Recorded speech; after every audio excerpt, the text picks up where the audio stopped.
ताबीरिबा ख्वाई पुनमकपु तरामना ओक्सबगा लोइनना ngasi sumausagum madhavagi safu haiba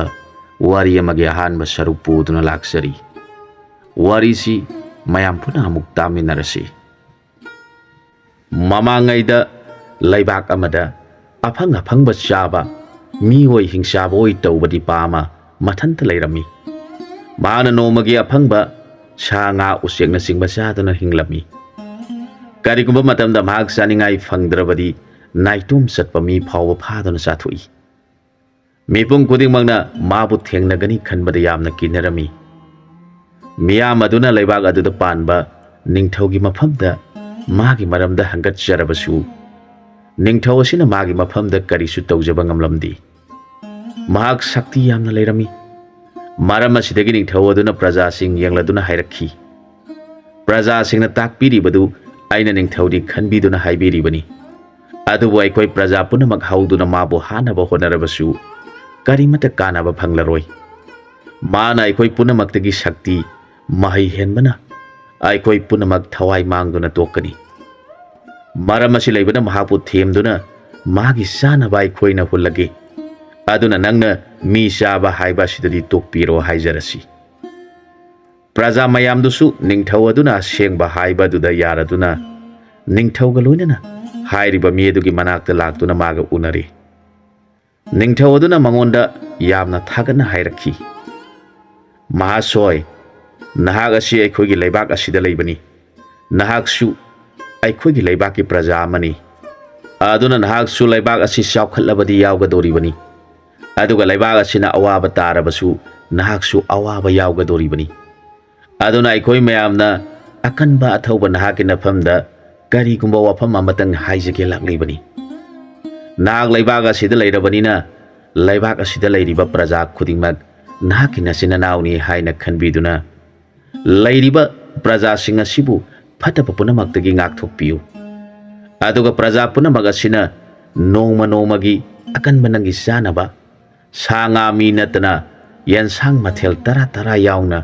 leibak asigi yumthong kangdana pali nainaduna pijagi madudan hangna yabiba oibiu haijarakhi mi oi hingsaba oi tawbaduna hairakhi na khoina aibu nachinanauni khale hairabanina aisu yarage mi saganu haibadu maduna taba sangagi mathel amadi soidana yahangadabani hairakhi praja sing amadi ningthau yauna yanaraduna numiradudagi praja sing aduna hingsaba-dugi sakthak nongma nongmagi yansang mathel taramathoi adu langduna magi mafamda katuna leikhi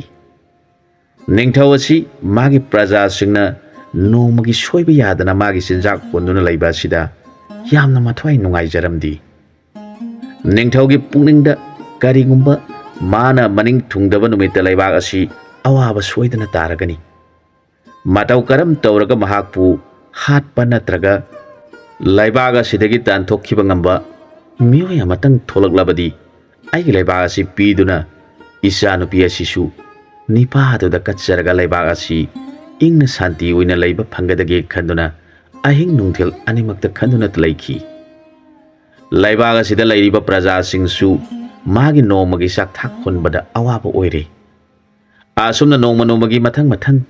yum sinaduna magi sakthak holakhi nongmadi lairaba pakhang amagi pali tarami mahak mathwai du yamna wajarami aina kadaidagi ensang mathel taramathoi thiduna sa natraga ngagi mathel amasu yawgadabani hairi mahak tawpham khangdaduna seliba turengi khongbanda hiptuna leire mahak kari tawgadagi haiba khangdre asumna hiptuna leiringaida seliba tureladugi iselda chafu masa mai singi ireida tawtharaklibadu mahakna ure chafu adusu mana leiba maikaida isingi ireina pusilaktuna tawsilakhi madu ubada nipasi hiplambadagi hawalakle mahakna chafu aduda muna yengduna leire chafu adu manungdagi maigumna sanina akoibada karami nipa aduna masi khudam amani aina mabu khunduna yenglage khanduna mahak turel ising aduda kumtharagli aduga chafu adu makhuna hek sokpaga chafu manungdagi kanagumba nupi amagi khonjal da hairakhi Nipa, nahana karigino aigi isada soklibadi. Aihakti lam asibu kolibi lairembini. Aina laija ipan thakta sanage haiduna. Isingi isiana tauduna lairingaida nahangna aibu phare. Aihak nangi nama lairembi oirabani. Nama aigi famda nangna apamba bora matang nijaro. Lairembini hairiba sapu aduna hairakpa wafam adu taraga. Nipa asina sapu adubu turel dugi lairai thakta thangatuna thamjaraga. Makhong makut tintoktuna khurumjarakhi. Het hauzal hairabi singi lairembi. Nanai hak laibak asida lairiba punamakdagi aina khwaidagi hena laibak thirabani. Aduna panglaba nacha aibu matam punamaki oina thadokpiganu. Aigi punsi loidriba phauba ima nahangna langon biyo haijaraga nipa asina hengna kapladuna sapugi lairembida khurumjarakhi. Lairembina hairakhi. Aidi nangna pamba bora matang nijau haibani. Adubu nangnadi aibu nangi nama oijarage haiba borasi nikraba. Phare. Aina haidokkhibagi matungina aihak nahaki nama oibirage. Haujikti aihak asi nangi nama oirabanina isagi karina ning thungdaba lairibagi imada hairo. Nipa aduna wari punamak mama adugi mafamda segna tamjare. Ima, aikhoigi laibaga sida phatraba hingchaba malai. Mahakpu ningthauna panaba ngamdaduna magi nomagi sakthak lairiba praja singna mathang honduna lairibani. Ngasidi nasa lairaba aigi pali tare.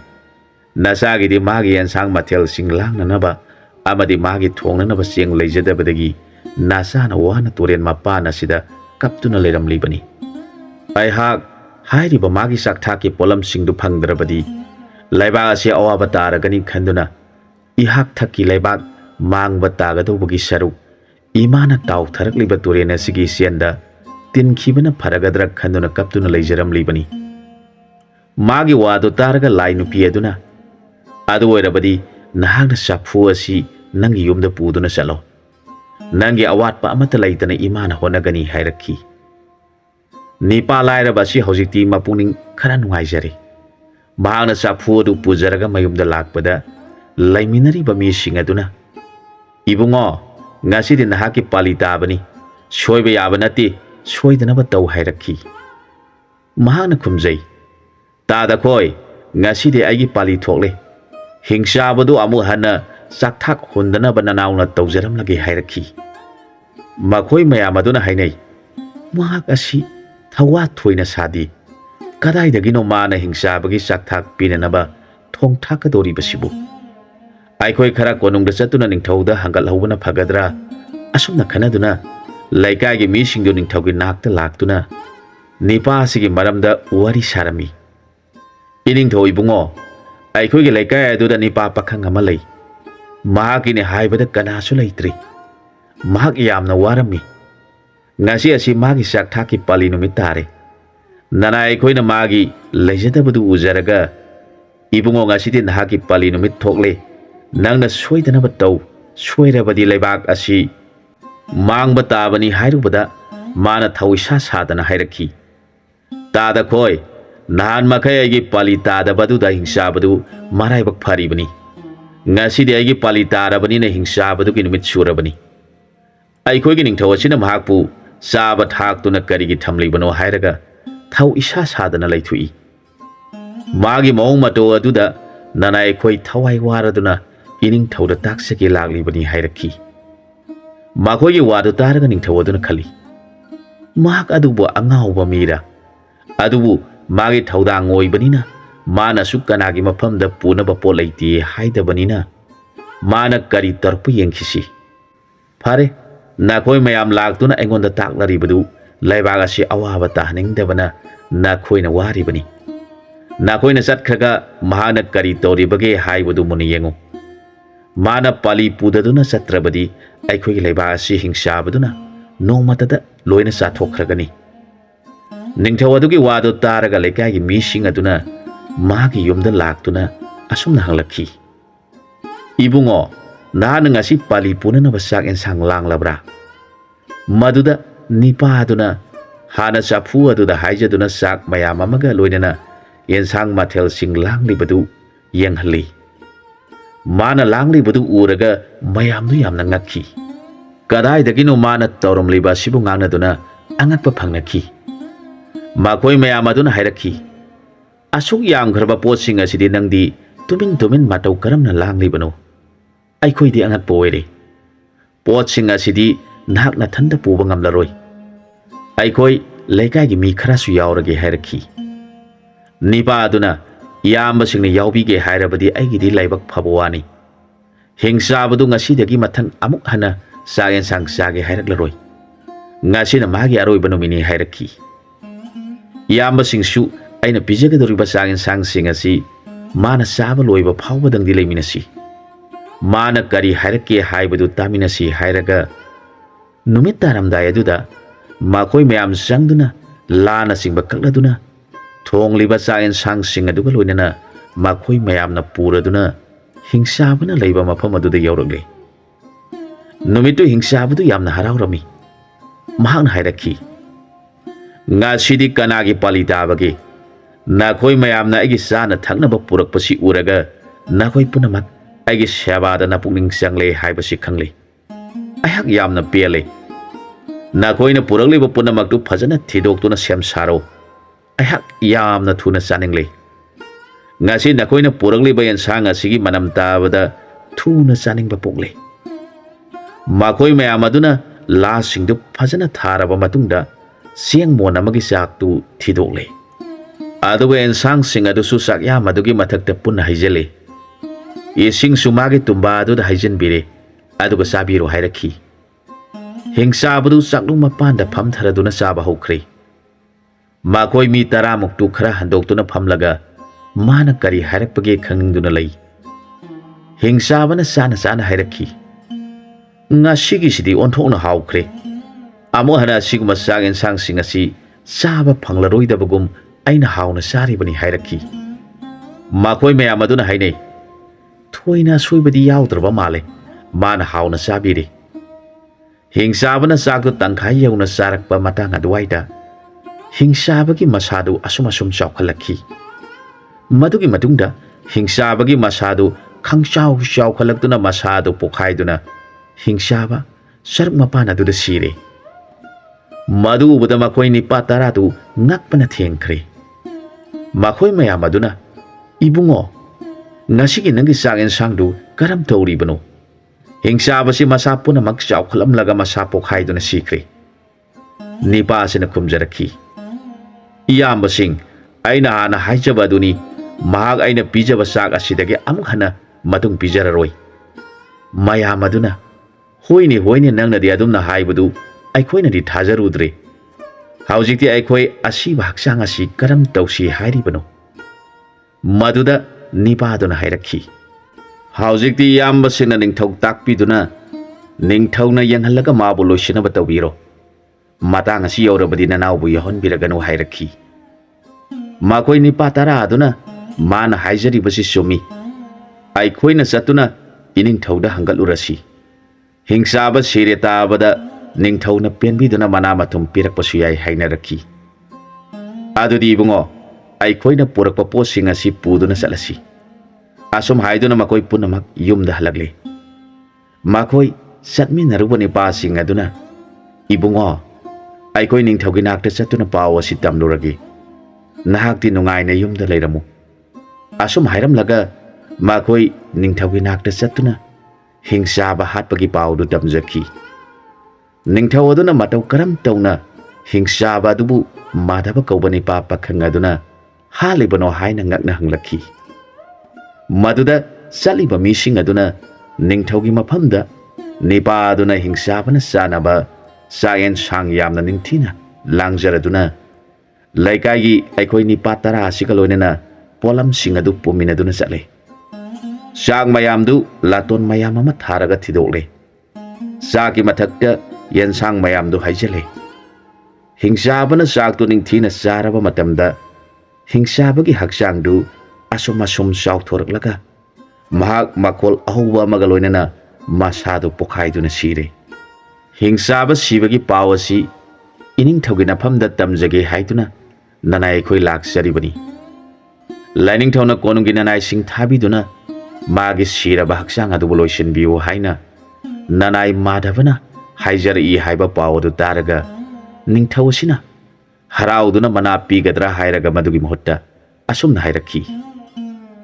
ꯅꯈꯣꯏ ꯅꯤꯄꯥ ꯇꯔꯥꯒ ꯂꯣꯏꯅꯅ ꯃꯥꯙꯕ ꯀꯧꯕ ꯅꯤꯄꯥꯗꯨꯒ ꯅꯈꯣꯏ ꯄꯨꯝꯅꯃꯛ ꯍꯤꯡꯆꯥꯕ ꯍꯥꯠꯄ ꯉꯝꯂꯕꯅꯤꯅ ꯑꯩꯅꯁꯨ ꯅꯈꯣꯏꯕꯨ ꯀꯤꯔꯦ꯫ ꯑꯗꯨꯅ ꯍꯌꯦꯡꯒꯤ ꯅꯨꯃꯤꯠꯇ ꯅꯈꯣꯏ ꯅꯤꯄꯥ 11 ꯂꯩꯕꯥꯛ ꯑꯁꯤꯗꯒꯤ ꯆꯠꯈꯤꯒꯗꯕꯅꯤ꯫ ꯑꯃꯨꯛ ꯍꯟꯅ ꯅꯈꯣꯏꯕꯨ ꯂꯩꯔꯝꯕ ꯊꯣꯛꯂꯕꯗꯤ ꯅꯈꯣꯏ ꯄꯨꯝꯅꯃꯛ ꯑꯉꯥꯡ ꯑꯣꯟꯒꯅꯤ ꯍꯥꯏꯔꯛꯈꯤ꯫ ꯅꯤꯡꯊꯧꯒꯤ ꯋꯥꯗꯨ ꯇꯥꯔꯒ ꯃꯈꯣꯏ ꯋꯥ ꯑꯃꯠꯇ ꯉꯥꯡꯅꯗꯅ ꯇꯨꯃꯤꯟꯅ ꯂꯩ꯫ ꯅꯤꯡꯊꯧ ꯈꯨꯔꯨꯝꯂꯝꯂꯒ ꯃꯈꯣꯏ ꯃꯔꯨ ꯂꯣꯛꯊꯔꯗꯨꯅ ꯇꯨꯃꯤꯟ ꯃꯌꯨꯝꯗ ꯍꯜꯂꯛꯈꯤ꯫ ꯃꯈꯣꯏꯅ ꯃꯥꯙꯕꯒꯤ ꯌꯨꯝꯗ ꯂꯥꯛꯇꯨꯅ ꯅꯤꯡꯊꯧꯅ ꯍꯥꯏꯔꯛꯄ ꯋꯥꯐꯝꯁꯤꯡ ꯑꯗꯨ ꯇꯝꯖꯈꯤ꯫ ꯑꯗꯨꯒ ꯑꯁꯨꯝꯅꯁꯨ ꯍꯥꯏꯔꯛꯈꯤ, ꯏꯕꯨꯡꯉꯣ, ꯅꯤꯡꯊꯧ ꯑꯁꯤꯅ ꯅꯍꯥꯟ ꯃꯈꯩꯗꯤ ꯍꯤꯡꯆꯥꯕ ꯑꯁꯤꯕꯨ ꯍꯥꯠꯄ ꯉꯝꯕ ꯅꯤꯄꯥꯗ ꯃꯆꯥꯅꯨꯄꯤ ꯄꯤꯒꯅꯤ ꯑꯃꯁꯨꯡ ꯀꯣꯅꯨꯡ ꯄꯤꯗꯨꯅ ꯅꯤꯡꯊꯧ ꯑꯣꯏꯍꯟꯒꯅꯤ ꯍꯥꯏꯅ ꯂꯥꯎꯊꯣꯛꯂꯤꯕꯅꯤ꯫ ꯑꯗꯨꯒ ꯉꯁꯤꯅ ꯍꯤꯡꯆꯥꯕ ꯍꯥꯠꯂꯦ ꯇꯝꯂꯨꯕ ꯑꯩꯈꯣꯏ ꯅꯤꯄꯥ 10ꯒ ꯂꯣꯏꯅꯅ ꯏꯕꯨꯡꯉꯣꯕꯨꯁꯨ ꯍꯌꯦꯡꯒꯤ ꯅꯨꯃꯤꯠꯇ ꯂꯩꯕꯥꯛ ꯑꯁꯤ ꯊꯥꯗꯣꯛꯇꯨꯅ ꯆꯠꯈꯤꯒꯗꯕꯅꯤ꯫ ꯀꯔꯤꯒꯨꯝꯕ ꯂꯩꯔꯝꯕ ꯊꯣꯛꯂꯕꯗꯤ ꯑꯉꯥꯡ ꯑꯣꯟꯒꯅꯤ ꯍꯥꯏꯕꯤꯔꯛꯂꯤ꯫ ꯍꯌꯦꯡꯗꯤ ꯏꯕꯨꯡꯉꯣꯒ ꯂꯣꯏꯅꯅ ꯅꯌꯥꯝꯕꯁꯤꯡ ꯑꯩꯈꯣꯏꯕు ꯀꯔꯝꯕ ꯂꯩꯕꯥꯛꯇꯅꯣ ꯄꯨꯕꯤꯔꯣ ꯍꯥꯏꯔꯝꯂꯒ ꯑꯩꯈꯣꯏ ꯏꯃꯨꯡꯒꯤ ꯃꯤꯁꯤꯡ ꯑꯃꯠꯇ ꯈꯪꯍꯜꯂꯝꯗ꯭ꯔꯤ ꯆꯠꯂꯒꯦ ꯍꯥꯏꯔꯒ ꯆꯠꯈ꯭ꯔꯦ꯫ ꯃꯇꯝ ꯑꯗꯨꯗ ꯆꯥꯐꯨ ꯑꯗꯨꯅ ꯋꯥ ꯉꯥꯡꯂꯗꯨꯅ ꯍꯥꯏꯔꯛꯈꯤ, ꯏꯕꯨꯡꯉꯣ, ꯅꯍꯥꯛꯅ ꯆꯠꯄꯗ ꯆꯐꯨ ꯑꯁꯤ ꯄꯨꯗꯨꯅ ꯆꯠꯄꯗꯤ ꯅꯨꯡꯉꯥꯏꯔꯔꯣꯏ꯫ ꯑꯗꯨꯅ ꯑꯩꯅ ꯇꯥꯎꯊꯔꯛꯄ ꯇꯣꯔꯦꯟꯒꯤ ꯇꯣꯔꯕꯥꯟꯗ ꯅꯪꯅ ꯀꯥꯎꯔꯣꯏꯗꯕ ꯃꯐꯝ ꯑꯃ ꯌꯦꯡꯂꯒ ꯂꯩꯔꯣꯟꯅꯨꯡꯗ ꯑꯩꯕꯨ ꯐꯨꯝꯗꯨꯅ ꯊꯅꯝꯃꯨ꯫ ꯍꯧꯖꯤꯛ ꯑꯍꯤꯡ ꯑꯁꯤꯃꯛꯇꯗ ꯇꯧꯔꯣ꯫ ꯑꯗꯨꯒ ꯏꯃꯥꯒꯤ ꯁꯛꯇꯤ ꯃꯌꯥ ꯑꯁꯤꯗꯤ ꯅꯪꯒ ꯂꯣꯏꯅꯗꯨꯅ ꯆꯠꯃꯤꯟꯅꯔꯁꯤ ꯍꯥꯏꯔꯛꯈꯤ꯫ ꯃꯗꯨꯗ ꯃꯥꯙꯕ ꯀꯧꯕ ꯅꯤꯄꯥꯁꯤꯅ ꯄꯟꯊꯕ ꯇꯧꯗꯅ ꯆꯐꯨ ꯑꯗꯨꯕꯨ ꯀꯣꯟꯖꯔꯒ ꯌꯣꯄꯥꯛ ꯑꯃ ꯄꯥꯏꯔꯒ ꯇꯣꯔꯦꯟ ꯃꯄꯥꯟ ꯑꯗꯨꯗ ꯆꯐꯨ ꯑꯗꯨ ꯐꯨꯝꯖꯤꯜꯂꯒ ꯃꯈꯣꯡ ꯃꯈꯨꯠ ꯇꯤꯡꯊꯣꯛꯇꯨꯅ ꯈꯨꯔꯨꯝꯖꯔꯛꯈꯤ, ꯏꯃꯥ, ꯅꯆꯥ ꯑꯩꯕꯨ ꯃꯇꯝ ꯄꯨꯝꯅꯃꯛꯇ ꯊꯥꯗꯣꯛꯄꯤꯒꯅꯨ꯫ ꯋꯥꯗꯨ ꯇꯥꯔꯒ ꯆꯐꯨ ꯑꯗꯨꯅ ꯀꯔꯤꯁꯨ ꯆꯤꯡꯅꯕ ꯂꯩꯒꯅꯨ, ꯅꯃꯥ ꯑꯩꯅ ꯃꯇꯝ ꯄꯨꯝꯅꯃꯛꯇ ꯅꯪꯕꯨ ꯁꯦꯟꯅꯗꯨꯅ ꯂꯩ ꯍꯥꯏꯕꯁꯤ ꯀꯥꯎꯒꯅꯨ ꯍꯥꯏꯔꯛꯈꯤ꯫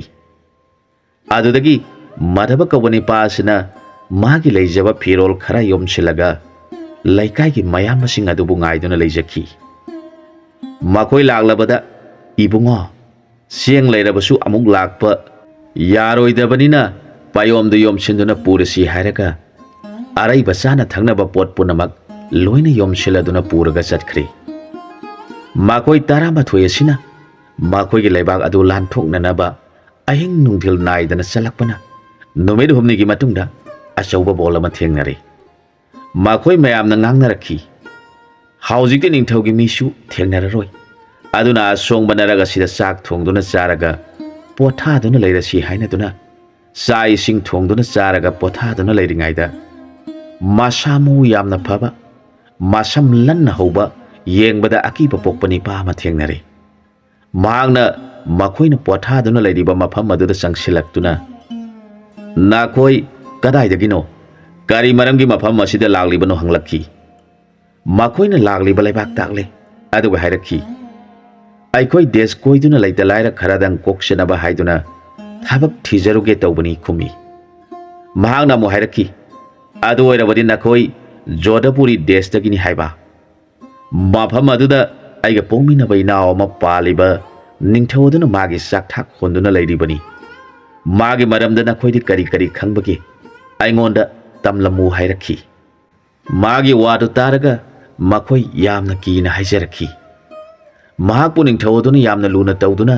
ꯆꯥꯛꯊꯥꯛ ꯍꯣꯟꯗꯨꯅ ꯊꯝꯂꯤꯕꯅꯤ, ꯑꯗꯨꯕꯨ ꯃꯍꯥꯛ ꯁꯤꯗꯨꯅ ꯂꯩꯔꯝꯂꯦ ꯍꯥꯏꯅ ꯑꯩꯈꯣꯏꯅ ꯇꯥꯖꯔꯛꯈꯤ꯫ ꯍꯤꯡꯆꯥꯕꯗꯨ ꯃꯅꯥꯎ ꯁꯤꯔꯦ ꯍꯥꯏꯕꯒꯤ ꯄꯥꯎꯗꯨ ꯇꯥꯕꯗ ꯃꯍꯥꯛ ꯊꯤꯟꯊꯕ ꯇꯧꯗꯨꯅ ꯖꯣꯙꯄꯨꯔ ꯇꯝꯅ ꯄꯥꯏꯗꯨꯅ ꯆꯠꯈꯤ꯫ ꯃꯥꯅ ꯊꯨꯡꯈꯤꯕꯗ ꯅꯤꯡꯊꯧ ꯑꯗꯨꯅ ꯃꯅꯥꯏꯁꯤꯡꯒ ꯂꯣꯏꯅꯅ ꯍꯤꯡꯆꯥꯕꯁꯨ ꯁꯤꯈ꯭ꯔꯕ ꯑꯃꯗꯤ ꯃꯈꯣꯏ 10ꯕꯨꯁꯨ ꯂꯩꯕꯥꯛ ꯑꯁꯤꯗꯒꯤ ꯇꯥꯟꯊꯣꯛꯈ꯭ꯔꯕꯅꯤꯅ ꯑꯩꯒꯤ ꯏꯊꯛꯇ ꯌꯦꯜꯂꯛꯀꯗꯕ ꯃꯤ ꯂꯩꯇ꯭ꯔꯦ ꯈꯟꯗꯨꯅ ꯅꯨꯡꯉꯥꯏꯅ ꯃꯅꯥꯏꯁꯤꯡꯒ ꯁꯅꯩ ꯌꯨꯅꯩꯗꯨꯅ ꯍꯔꯥꯎ ꯅꯨꯡꯉꯥꯏꯅ ꯂꯩꯔꯤꯉꯩꯗ ꯍꯤꯡꯆꯥꯕ ꯑꯗꯨ ꯊꯨꯡꯂꯔꯦ꯫ ꯃꯍꯥꯛꯅ ꯃꯈꯣꯏ ꯃꯌꯥꯝ ꯑꯗꯨꯅ ꯉꯥꯡꯅꯔꯤꯕꯗꯨ ꯇꯥꯗꯨꯅ ꯂꯩꯔꯦ꯫ ꯃꯍꯥꯛ ꯌꯥꯝꯅ ꯁꯥꯎꯔꯦ꯫ ꯍꯤꯡꯆꯥꯕꯅ ꯈꯜꯂꯤ, ꯃꯈꯣꯏ ꯃꯌꯥꯝ ꯑꯁꯤ ꯂꯣꯏꯅ ꯍꯥꯠꯂꯒꯦ꯫ ꯃꯍꯥꯛꯅ makhoi mayamna nungai minari ba mafam adumaktida chau khraba maibul amagi masak oiraduna tarakle madu ubada ningthau amadi tilleba nga mathau punamak kari madauno khanduna kina lainakhi hingsa baduna asum maibul gi masak lauraga lairamliba punamak hale aduga ningthau adubo pharaga hairakhi nangna aigi inau ni pabu halabanina nangbusu aina hatpa tare aduga nangi leibak asi aigi oihoba tare do haujik naha kari hainingi ningthau aduna haijarakhi he hingsaba aina nanao adubu yamna luna numit khudingi sak thak hunduna thamlakpani adubu karamna mana sikhibano haibadudi ai haige taw aigi leibaki yumthong khudingi nongma gi pali naina magi sak thak khulli numit aduda taba pali aduna mabu kibadagi numit aduda sak en sang mapung phana ningthina langduna pijarabada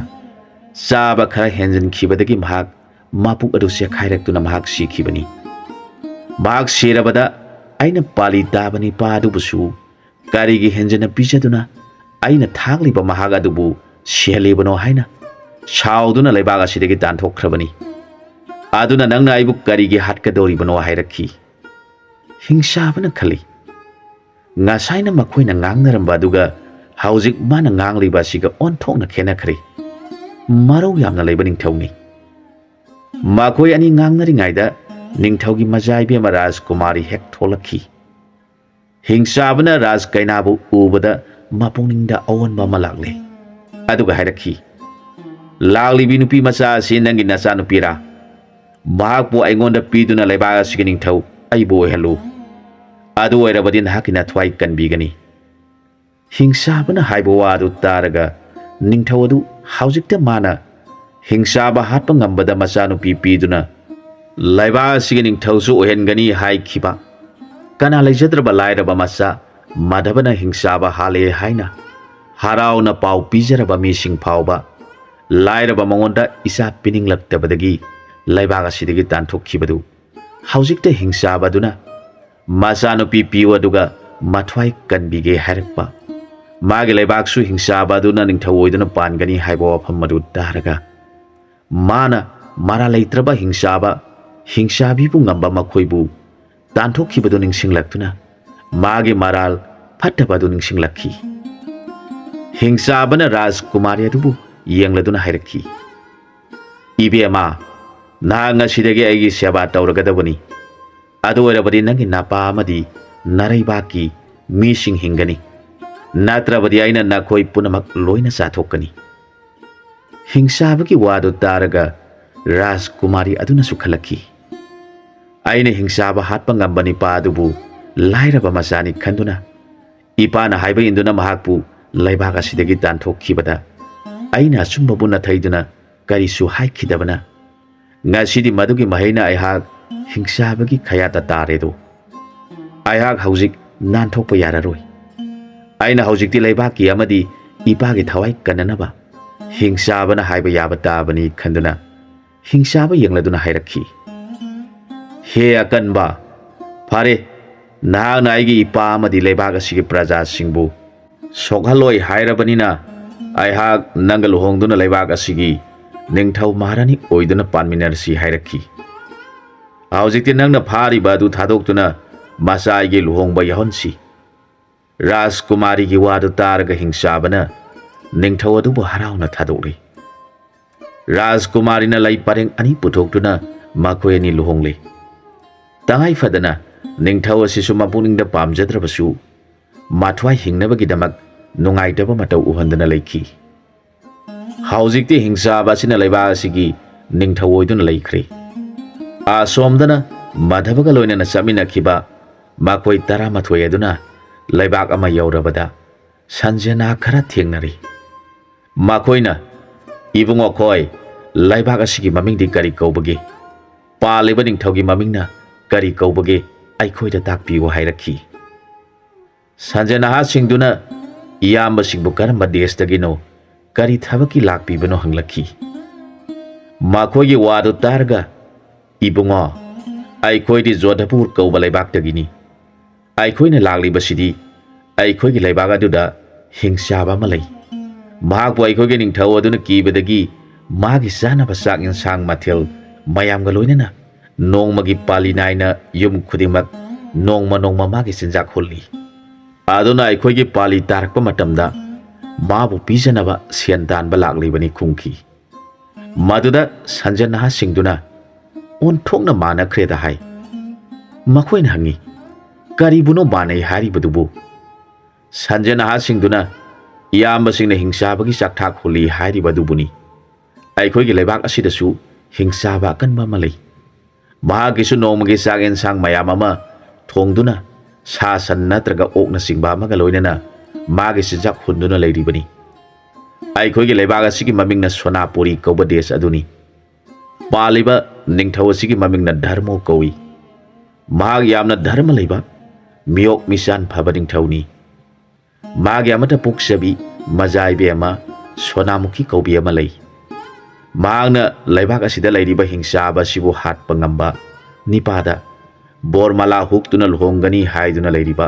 ꯔꯥꯖꯀꯨꯃꯥꯔꯤꯅꯤ꯫ ꯃꯄꯥꯕꯨꯡ ꯃꯍꯥꯔꯥꯖꯅ ꯂꯩꯕꯥꯛ ꯑꯁꯤꯒꯤ ꯃꯃꯤꯡ ꯂꯧꯗꯨꯅ ꯊꯣꯟꯈꯤꯕ ꯃꯥꯒꯤ ꯃꯤꯡꯅꯤ꯫ ꯏꯅꯤꯡꯊꯧ ꯑꯁꯤ ꯌꯥꯝꯅ ꯄꯨꯛꯆꯦꯜ ꯐꯖꯕ ꯍꯥꯏꯈꯤꯕ ꯋꯥ ꯍꯣꯡꯗꯕ ꯅꯤꯡꯊꯧꯅꯤ ꯍꯥꯏꯔꯕꯗ ꯃꯈꯣꯏ 11 ꯑꯗꯨꯅ ꯅꯨꯡꯉꯥꯏꯖꯔꯦ, ꯏꯅꯥꯎꯁꯤꯡꯅ ꯇꯥꯛꯄꯤꯕꯗ ꯑꯩꯈꯣꯏ ꯈꯪꯖꯔꯦ ꯍꯥꯏꯅꯔꯒ ꯈꯨꯜ ꯇꯝꯅ ꯆꯠꯈ꯭ꯔꯦ꯫ ꯃꯈꯣꯏꯅ ꯆꯪꯁꯤꯜꯂꯛꯂꯤꯕ ꯌꯨꯝ ꯑꯗꯨꯗꯤ ꯂꯨꯈ꯭ꯔꯥꯕꯤ ꯑꯃꯒꯤ ꯌꯨꯝꯅꯤ꯫ ꯑꯍꯜ ꯑꯗꯨꯅ ꯃꯈꯣꯏ ꯌꯦꯡꯂꯗꯨꯅ ꯍꯪꯂꯛꯈꯤ, ꯏꯕꯨꯡꯉꯣ ꯈꯣꯏ, ꯅꯈꯣꯏꯕꯨ ꯀꯗꯥꯏꯗꯒꯤ ꯑꯣꯏꯔꯕꯅꯣ?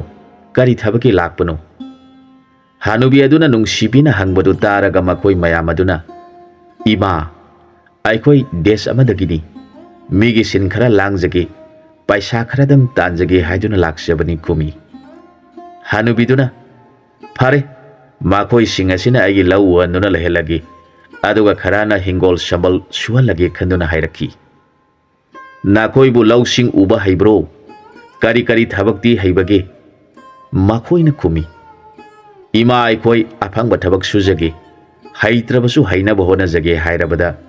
ꯍꯅꯨꯕꯤ ꯑꯗꯨꯅ ꯍꯥꯏꯔꯛꯈꯤ, ꯅꯈꯣꯏ ꯑꯩꯒꯤ ꯂꯧ ꯄꯔꯤ 10 ꯂꯩ, ꯃꯁꯤ ꯎꯔꯣ, ꯇꯪꯈꯥꯏ ꯑꯃꯅ ꯑꯩꯉꯣꯟꯗ ꯄꯤꯔꯣ, ꯇꯪꯈꯥꯏ ꯑꯃꯅ ꯅꯈꯣꯏꯅ ꯇꯥꯏꯊꯣꯛꯆꯔꯒ ꯃꯃꯜꯗꯨ ꯂꯧꯖꯔꯣ꯫ ꯅꯈꯣꯏ 11ꯒꯤ ꯆꯥꯅ ꯊꯛꯅꯕꯒꯤꯁꯨ ꯑꯩꯅ ꯄꯨꯕꯤꯔꯒꯦ ꯍꯥꯏꯔꯛꯈꯤ꯫ ꯑꯗꯨꯒ ꯍꯅꯨꯕꯤ ꯑꯗꯨꯅ ꯍꯔꯥꯎꯅ ꯃꯈꯣꯏꯕꯨ ꯄꯤꯖ ꯄꯤꯊꯛ ꯇꯧꯍꯜꯂꯦ꯫ ꯃꯈꯣꯏ ꯄꯨꯝꯅꯃꯛꯁꯨ ꯑꯍꯜ ꯑꯗꯨꯕꯨ ꯑꯄꯣꯛꯄ ꯃꯃꯥꯒꯨꯝ ꯂꯨꯅ ꯆꯥꯟꯅ ꯇꯧꯔꯗꯨꯅ ꯃꯥꯒꯤ ꯊꯕꯛ ꯄꯨꯝꯅꯃꯛ ꯃꯈꯣꯏ ꯄꯨꯝꯅꯃꯛꯅ ꯁꯨꯔꯦ꯫ ꯍꯅꯨꯕꯤꯗꯨꯁꯨ ꯃꯥꯒꯤ ꯃꯤ ꯂꯩꯖꯔꯝꯗꯕꯗꯨ ꯌꯥꯝꯅ ꯅꯨꯡꯉꯥꯏꯖꯔꯦ꯫ ꯃꯈꯣꯏ ꯅꯤꯄꯥ 11ꯗꯨ ꯃꯥꯒꯤ ꯃꯆꯥ ꯉꯥꯛꯇꯅꯤ ꯈꯟꯖꯗꯨꯅ ꯅꯨꯡꯉꯥꯏꯅ ꯂꯩꯃꯤꯟꯅꯔꯦ꯫ ꯃꯈꯣꯏꯅ ꯈꯟꯅꯩ, ꯑꯩꯈꯣꯏ ꯄꯨꯝꯅꯃꯛ ꯑꯩꯈꯣꯏꯒꯤ ꯂꯩꯕꯥꯛꯇ ꯑꯃꯨꯛ ꯍꯟꯕ ꯌꯥꯔꯔꯣꯏꯗꯕꯅ ꯑꯩꯈꯣꯏꯒꯤ ꯏꯃꯨꯡ ꯃꯅꯨꯡꯒꯤ ꯃꯤꯁꯤꯡꯗꯨ ꯃꯤ ꯈꯔ ꯊꯥꯔꯒ ꯂꯧꯍꯜꯂꯨꯔꯒ ꯗꯦꯁ ꯑꯁꯤꯗ ꯆꯤꯛꯅ ꯂꯩꯔꯁꯤ ꯍꯥꯏꯔꯕꯁꯨ ꯂꯩꯕꯥꯛ ꯑꯁꯤꯗꯁꯨ ꯍꯤꯡꯆꯥꯕ ꯑꯃꯃꯨꯛ ꯊꯥꯛꯇꯨꯅ ꯂꯩ ꯍꯥꯏꯔꯤ꯫ ꯑꯗꯨꯝ ꯑꯣꯏꯅꯃꯛ ꯄꯥꯜꯂꯤꯕ ꯅꯤꯡꯊꯧ ꯑꯁꯤꯅ ꯄ꯭ꯔꯖꯥꯁꯤꯡꯕꯨ ꯅꯨꯡꯁꯤꯕꯤꯗꯨꯅ ꯄꯥꯂꯤ ナꯏꯅ ꯍꯤꯡꯆꯥꯕꯒꯤ ꯆꯥꯅꯕ ꯍꯨꯜꯂꯕꯁꯨ ꯃꯤꯒꯤ ꯃꯍꯨꯠꯇ ꯁꯥ ꯁꯟ ꯑꯃ ꯅꯣꯡꯃꯒꯤ ꯄꯤꯔꯤꯕꯗꯨ ꯅꯤꯡꯊꯧꯅ ꯄꯨꯊꯣꯛꯄꯤ ꯍꯥꯏꯔꯤ꯫ ꯃꯗꯨꯒꯤ ꯃꯊꯛꯇ ꯀꯅꯥꯒꯨꯝꯕ ꯂꯩꯖꯗꯕ ꯏꯃꯨꯡꯒꯤ ꯄꯥꯂꯤ ꯇꯥꯔꯕꯗꯤ ꯅꯤꯡꯊꯧꯅ ꯄꯨꯝꯅꯃꯛꯁꯨ ꯄꯨꯊꯣꯛꯄꯤ ꯍꯥꯏꯔꯤ꯫ ꯑꯗꯨꯅ ꯂꯩꯕꯥꯛ ꯑꯁꯤꯒꯤ ꯅꯤꯡꯊꯧꯅ ꯆꯠꯂꯤꯕ ꯙꯔꯃ ꯑꯁꯤꯒꯗꯤ ꯑꯩꯈꯣꯏꯒꯤ ꯂꯩꯕꯥꯛꯇ ꯄꯥꯜꯍꯧꯕ ꯅꯤꯡꯊꯧ ꯑꯗꯨꯒ ꯌꯥꯝꯅ ꯈꯦꯠꯅꯈ꯭ꯔꯦ꯫ ꯃꯁꯥꯅ ꯍꯥꯏꯗꯣꯛꯈꯤꯕ ꯋꯥꯐꯝ ꯉꯥꯛꯇꯕ ꯍꯤꯡꯆꯥꯕ ꯍꯥꯠꯄ ꯉꯝꯕ ꯃꯤꯗ ꯃꯆꯥꯅꯨꯄꯤ ꯑꯃꯗꯤ ꯅꯤꯡꯊꯧ ꯀꯣꯅꯨꯡ ꯄꯤꯒꯅꯤ ꯍꯥꯏꯔꯝꯕ ꯑꯗꯨꯅ ꯃꯤꯅꯝꯕ ꯑꯣꯏꯔꯝꯗꯨꯅ ꯍꯤꯡꯆꯥꯕ ꯍꯥꯠꯂꯦ, ꯁꯤꯔꯦ ꯇꯝꯂꯨꯕ ꯑꯩꯈꯣꯏꯕꯨꯁꯨ ꯂꯩꯕꯥꯛꯇꯒꯤ ꯇꯥꯟꯊꯣꯛꯄꯤꯔꯛꯂꯦ꯫ ꯑꯗꯨꯒ ꯍꯤꯡꯆꯥꯕ ꯍꯥꯠꯄꯗ ꯃꯅꯥ ꯑꯣꯏꯅ ꯃꯆꯥ ꯑꯃꯗꯤ ꯀꯣꯅꯨꯡ ꯄꯤꯕꯒꯤ ꯃꯍꯨꯠꯇ ꯍꯥꯠꯂꯨꯕ ꯏꯅꯥꯎ ꯑꯁꯤꯕꯨꯁꯨ ꯇꯥꯟꯊꯣꯛꯄꯤꯔꯛꯂꯦ꯫ ꯑꯩꯈꯣꯏ ꯑꯃꯨꯛ ꯍꯟꯅ ꯅꯤꯡꯊꯧ ꯑꯗꯨꯅ ꯍꯤꯡꯂꯤꯕ ꯃꯈꯩ ꯏꯔꯩꯕꯥꯛ ꯍꯟꯖꯟꯕ ꯌꯥꯔꯔꯣꯏ꯫ ꯑꯗꯨꯅ ꯏꯃꯥ ꯍꯅꯨꯕꯤ ꯑꯁꯤꯒ ꯇꯥꯟꯅꯔꯒ ꯃꯤ ꯈꯔ ꯅꯦꯛꯇꯨꯅ ꯑꯩꯈꯣꯏꯒꯤ ꯂꯩꯕꯥꯛꯇ ꯆꯠꯍꯟꯗꯨꯅ ꯅꯨꯄꯤ ꯑꯉꯥꯡꯁꯤꯡ ꯂꯧꯍꯜꯂꯨꯔꯁꯤ ꯉꯥꯡꯅꯕꯗꯨ ꯍꯅꯨꯕꯤ ꯑꯗꯨꯅ ꯇꯥꯔꯦ꯫ ꯍꯅꯨꯕꯤ ꯑꯗꯨꯅ ꯃꯈꯣꯏꯒꯤ ꯃꯅꯥꯛꯇ ꯆꯪꯁꯤꯜꯂꯛꯇꯨꯅ ꯍꯥꯏꯔꯛꯈꯤ, ꯏꯃꯥꯒꯤ ꯏꯕꯨꯡꯉꯣ ꯈꯣꯏ, ꯅꯈꯣꯏꯅ ꯉꯥꯡꯅꯔꯤꯕꯗꯨ ꯏꯃꯥꯅ ꯇꯥꯕꯗ ꯌꯥꯝꯅ ꯅꯨꯡꯉꯥꯏꯇꯦ꯫ ꯑꯗꯨꯅ ꯑꯁꯦꯡꯕ ꯋꯥꯔꯤ ꯑꯗꯨ ꯏꯃꯥꯗ ꯇꯝꯃꯨ, ꯑꯗꯨꯒ ꯑꯩꯈꯣꯏꯒꯤ ꯂꯩꯕꯥꯛ ꯑꯁꯤꯗ ꯂꯩꯔꯤꯕ ꯍꯤꯡꯆꯥꯕ ꯑꯁꯤꯕꯨ ꯍꯥꯠꯄ ꯉꯝꯂꯕꯗꯤ ꯅꯤꯡꯊꯧꯒꯤ ꯃꯆꯥ ꯏꯕꯦꯝꯃ ꯃꯗꯣꯝ ꯄꯣꯛꯆꯕꯤ ꯐꯖꯈ꯭ꯔꯕꯤ ꯑꯁꯤꯒꯤ ꯕꯣꯔ ꯑꯣꯏꯗꯨꯅ ꯅꯤꯡꯊꯧ ꯑꯣꯏꯗꯨꯅ ꯅꯨꯡꯉꯥꯏꯅ ꯄꯥꯟꯒꯗꯧꯔꯤꯕꯅꯤ꯫ ꯑꯩꯈꯣꯏꯒꯤ ꯅꯤꯡꯊꯧ ꯑꯁꯤꯗꯤ ꯑꯣꯟꯊꯣꯛꯅ ꯙꯔꯃ ꯂꯩꯈ꯭ꯔꯕ ꯍꯥꯏꯗꯣꯛꯈꯤꯕ ꯋꯥꯐꯝ ꯉꯥꯛꯅ ꯆꯠꯄ ꯃꯤꯁꯛꯅꯤ꯫ ꯍꯥꯏꯌꯨ, ꯀꯔꯝꯕ ꯏꯕꯨꯡꯉꯣꯅꯣ ꯍꯤꯡꯆꯥꯕ ꯍꯥꯠꯄ ꯉꯝꯂꯤꯕꯗꯨ? ꯑꯩꯕꯨ ꯁꯦꯡꯅ ꯈꯟꯍꯜꯂꯨ꯫ ꯅꯃꯥ ꯑꯣꯏꯕꯤꯗ ꯃꯤꯅꯝꯕ ꯉꯥꯡꯕ ꯍꯧꯅꯗꯤ ꯑꯩꯒꯤ ꯂꯩꯖꯔꯤꯕ ꯃꯥꯟ ꯄꯨꯝꯅꯃꯛ ꯅꯈꯣꯏ 12ꯒꯤ ꯑꯣꯏꯍꯧꯔꯒꯗꯕꯅꯤ꯫ ꯏꯃꯥꯗꯤ ꯑꯍꯟꯁꯨ ꯑꯣꯏꯁꯤꯜꯂꯛꯂꯦ, ꯀꯌꯥꯝ ꯀꯨꯏꯅ ꯍꯤꯡꯗꯨꯅ ꯂꯩꯈꯤꯒꯗꯒꯦ? ꯅꯈꯣꯏꯒꯤ ꯅꯨꯄꯤ ꯑꯉꯥꯡꯁꯤꯡꯁꯨ ꯑꯩꯅ ꯃꯤ ꯊꯥꯗꯨꯅ ꯂꯧꯍꯟꯕꯤꯔꯨꯔꯒꯅꯤ꯫ ꯏꯃꯧꯁꯤꯡ ꯏꯁꯨꯁꯤꯡ ꯄꯨꯝꯅꯃꯛ ꯂꯧꯍꯜꯂꯨꯗꯨꯅ ꯑꯩꯈꯣꯏ ꯄꯨꯟꯅ ꯁꯨꯃꯤꯟꯅꯗꯨꯅ ꯍꯤꯡꯃꯤꯟꯅꯒꯗꯕꯅꯤ ꯍꯥꯏꯔꯛꯈꯤ꯫ ꯃꯇꯥꯡ ꯑꯁ꯭ꯋꯥꯏꯗ ꯋꯥꯔꯤꯁꯤꯒꯤ ꯑꯍꯥꯟꯕ ꯁꯔꯨꯛ ꯂꯣꯏꯁꯤꯟꯖꯔꯦ꯫ ꯑꯅꯤꯁꯨꯕ ꯁꯔꯨꯛꯇ ꯃꯌꯥꯝꯒ ꯄꯨꯟꯅ ꯑꯃꯨꯛ ꯊꯦꯡꯅꯃꯤꯟꯅꯔꯁꯤ꯫